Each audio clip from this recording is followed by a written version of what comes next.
This has very strong Egyptian symbology. And when I saw this card, it was just really striking and it was really powerful. It indicates to me some sort of an eclipse, okay? And I feel like it could be the moon covering the sun, or the earth, the shadow of the earth covering the sun. And the sun indicates a very strong masculine energy. It indicates the self, the ego. And so I feel like for some of you, there is a major male figure that is eclipsed out of your life. Okay. So, and I'm seeing, like, you know, like potentially a brother you try to help, but you can no longer help. A father, you try to, you know, tell them what's like the rightful path to walk towards, and, you know, against their better judgment, they're not able to get there. So you've had to eclipse somebody out of your life. And for some of you, a past relationship partner, somebody who might have been very ego driven. Okay. It's all about me. It was not about the relationship. It was just, they were hanging on to this relationship with you mainly because, you know, it stroked their ego. It made them feel good. Whenever the world has dealt them a blow, they come running back to you. And so I feel like you are turning your back, literally turning your back, eclipsing something or somebody out of your life, okay? Mainly because you understand that you can no longer give yourself to this situation. And then I also feel what's right underneath it is the Ace of Cups, okay? Once upon a time, there was great love involved in this relationship. And now you're in a position where you can no longer feed into this love. Some of you, the love has run out. And so you're turning your back, and you're kind of, they can scratch, they can pick at it. And I feel like you're just not giving any more of your energy. I feel for some of you, this love is eclipsed because there is a new love that is as comparable. The message I'm hearing here is once upon a time, okay? So I feel like there was the beginning, whatever that situation is, or whoever that person is in your life, it was a very fairy tale, puppy love, like overly romanticized, overly idealized type of a love where you thought in your naivety, okay? And in Scorpios, I say that very loosely because you guys are very realistic.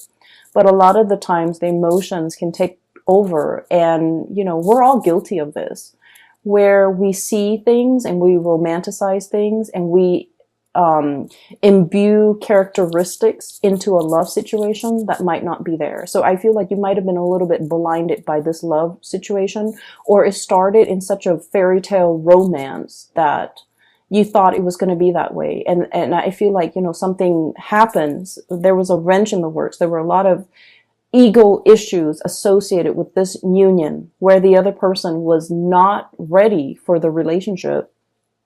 They're not ready for the responsibilities. Even if it's a family situation, they're not ready for the responsibilities. If it's a father, if it's a mother, for example, they were all about themselves. They weren't about being a good parent. If it's a love relationship partner, they were all about me. They weren't about the partnership. So I feel like it was a rude awakening for you. And it took many, many, many bouts of disappointment for you to get to this point. And then some of you, you have found somebody new, okay? The Ace of Cups is about new love. And I feel like for many of you, there is a new love that is just as amazing and fairy tale-like. But I feel like this new love is built on mutual goals, mutual career paths, mutual like expansion. It's built on something very, very solid. We have here the Three of Pentacles. I see this as like communication that is all about self-improvement, okay? Constructive criticism, giving and receiving, but also like learning how to be a better partner, learning how to be a better friend, learning about responsibilities, learning about, you know, equal give and take. So this is a card that is very, it's very oriented when it comes to like consultation, asking other people for advice, receiving feedback, not being defensive when it comes to constructive criticism. So in this new love relationship, there's a lot of growth. There's a lot of room for expansion. There's also just, you know, a lot of admiration and a lot of like working together to build something of greater value. Whereas in the past, the situation has not always been positive. So now you're in something new. And we have here the Three of Wands, waiting for your ship to finally come in, letting go, you know, untying, okay, unraveling of this ribbon here to get rid of baggage, to get rid of emotional baggage or like self-defeating talks, things that we tell ourselves, or just, you know, just burdens from the past, in order to free yourself for this new love that is in the picture for you. So that message and the image came in very powerfully. So I feel like a lot of the times, and this is why, and you know, a lot of people don't like Mercury retrograde. I don't like it. I have a lot of air and it affects my communication. And I'm an Aquarius, so it also affects a lot of electronics around me. They malfunction like just left and right. So I don't really enjoy Mercury in retrograde cycles. However, the best insights that I've ever come to terms with, the best, like, you know, long-standing problems that I was not able to solve, the solutions come in during Mercury in retrograde cycles. And things that I thought I could put up with, they kind of implode and they become very overwhelming. And it's basically a signal for me to let things go. And I feel like you're coming across very similar energies where you weren't really sure which way to go. And this Mercury retrograde cycle pretty much solidifies your decisions, okay? So for example, there was a person, right? You're just like, can we stay friends? Can we get back together? Can we be cordial with one another? I feel like this Mercury retrograde cycle, you're going to start to feel somebody infringing upon your boundaries, somebody overstepping their boundaries with you, somebody telling you what to do, somebody who's not respectful when you say no. No means no, and they're not really respectful of that. So I feel like somebody who's trying really hard to push your buttons, to get your attention, to you know, try to revive something that they used to have with you, and their efforts will become very obvious. The way they go about it will not be pleasant. And I see that you're going to start to realize that, you know what, this is their pattern. This is like a running theme with them. You're going to be able to be you're going to be sensitive to the imbalance in the relationship with them, to the point where you will make up your mind not to tolerate it and eclipse this person from your life. Okay. So I definitely see a lot of unraveling. Okay. No longer being bound to something and moving ahead to a new love situation, a new environment where it's a lot healthier. It's a lot more about communication. It's a lot more about growth and expansion, and, you know, walking towards somebody that is a lot more compatible and a more like you. But the bottom line is, I feel some of you are able to leave the past behind because you have the support of a grand new love. Okay. So the first 6 cards are pretty much reinforcing the energy of that image I'm seeing. Okay. So here's the thing. I mentioned this with Taurus, okay? So Taurus is a fellow fixed sign, and this is a common theme when it comes to fixed signs, okay? So Taurus, Leo, Scorpio, and Aquarius, okay? Being a fixed sign basically means that, you know, when we say we're going to do something, even if we're sick, even if we're on our deathbed, we drag ourselves out of bed in order to finish that thing because we promised somebody we would do it. So there's a lot of, I feel like, you know, it's like you're a man of your word. You're a woman of your word. When you say you're going to do something, people hold you to it. They have a great deal of respect for you, how trustworthy you are, as well as how stable and dependable you are. Okay. It's a very strong virtue of a fixed sign. And then the flip side of that, okay, the shadow side of being a fixed sign, especially for you guys, Scorpio, is that you hang on to situations for a little bit too long, okay? You have those pincers, okay? And then you grab onto situations, even when something is not good for you, okay? Mainly because I feel for you guys, it's that emotional investment, the sunk cost, okay? I've spent this much amount of time on this person. And I feel like a lot of the times, you know, your emotions take over. When you're in love, you love desperately with, you know, your body, your heart, your soul. And it's really hard for you to hold back when it comes to somebody that you love. You would go to the ends of the earth for the other person. Okay. That's how devoted you are. And I feel like there was a situation in the past where you gave so much of yourself. There was nothing. There was like barely anything left for you. Okay. You ran yourself ragged for this person. And then you realize that I feel like it took something away from you. You know, it was like one of those things where, yes, you can recover from it. You can step away, start your life all over again, but it did something to you. It knocked that sense of naivety from you. It taught you a lot about, you know, loving yourself first. It taught you a lot about, you know, setting healthy boundaries. And it taught you a lot about, you know, really putting yourself first more than anything. Okay, so in this situation, I feel like there's a lot of fears. Okay, so like in this new love situation, everything is very stable. There's great communication. There's great passion, chemistry. But you don't want to play the fool. You're not going to rush into it, you know, with a blindfold on. You're still going to be very methodical. You're still going to give all of yourself to this relationship. And I feel like in the back of your mind, it's always like, you know, when is the other shoe going to drop? When are the temper tantrums or the selfishness from this person going to come in? But I feel like you are aware that you're dealing with a new person. You are aware that there's a lot of great communication here. You are aware that this situation is very reciprocal, but you're still perpetually, you know, skeptical about the connection. So that's the first thing. I feel like you guys have really strong intuition, but when you're in love, you overlook a lot of things. Okay. So I have here the Magician, sleight of hand. Okay.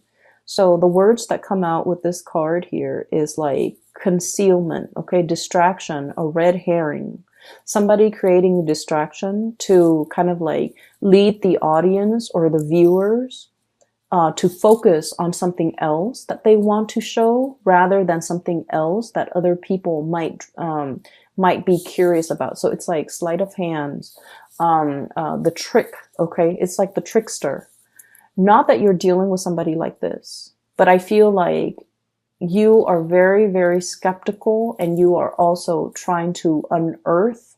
You are also trying to like figure out information. You're also trying to like, you're basically trying to cover yourself so that you don't get hurt. So I do see a situation where you're potentially, you know, you're curious about a lot of things. I also feel like, you know, looking at somebody's social media, I'm also feeling like wanting to, you know, wanting to access somebody's cell phone, wanting to access somebody's social media just to see what they're up to. Mainly because I feel like there isn't cause for concern, but I feel like you're curious. Okay. And I feel like there was a past situation that left you feeling like I need to, you know, preemptively find out these things just to make sure they're not doing anything. Well, the problem with that is whenever we set out to confirm a negative, so for example, I want to make sure, so just for an example, okay, I'm dating Bob. I want to make sure that Bob is not cheating on me. I'm going to go through his cell phone. I'm going to go through his email. I'm going to go through his, Instagram account just to make sure that he's not talking to another girl. And so I hack into his cell phone, hack into his Instagram, check all of his emails, and then I find nothing. Okay. So I'm trying to confirm a negative that he's not cheating on me. And so, I find nothing. When I find nothing, I'm actually very happy. But then 5 and 6 months later, I'm going to do it again, because we won't stop until we find something positive, right? Like a positive. Oh, he's sending this woman picture. He's sending an email to this other lady. And so I feel like you're very curious. Something is grabbing your attention and you're trying to confirm. You're trying to confirm a negative. And when we try to confirm a negative and we find that negative, we never stop. However, if you have a hunch that, oh, so-and-so is cheating on me, and you find that proof, you're gone, and you will never need to dig into his phone to confirm it again, because you've already found it. So I feel like there's a dicey situation here that some of you might be embarking on, and I just want you to be a little bit careful. If you feel like you don't trust somebody, trust your intuition. But you need to also understand, exactly like, why don't I trust this person? Piece together that entire narrative and that entire story before you jump the gun. Okay? Piece together the entire history that you have with this person. And try to figure out, have they ever lied in the past? If they've lied in the past, what's stopping them now? So that might be your answer. On the other hand, it's like, have they ever lied to me? Have they ever done anything deceptive? Have they ever lied to other people? Have they ever cheated? If that history of, lying and cheating has not been there, then you don't really have enough to go by. So I feel like, past history is very indicative of future. And so that might be where you need to look to figure out whether or not you can 100% invest in this person or invest in this situation, because I feel like somebody from the past really left their imprint on you. It's made you very doubtful. It's made you very skeptical. It's made you paranoid. And I also feel like it's made you scared to open yourself up. Okay, it's made you like jaded when it comes to people. And so you're just trying to protect yourself. So I feel like, if there are like hunches and things like that, it's not really stemming from something that is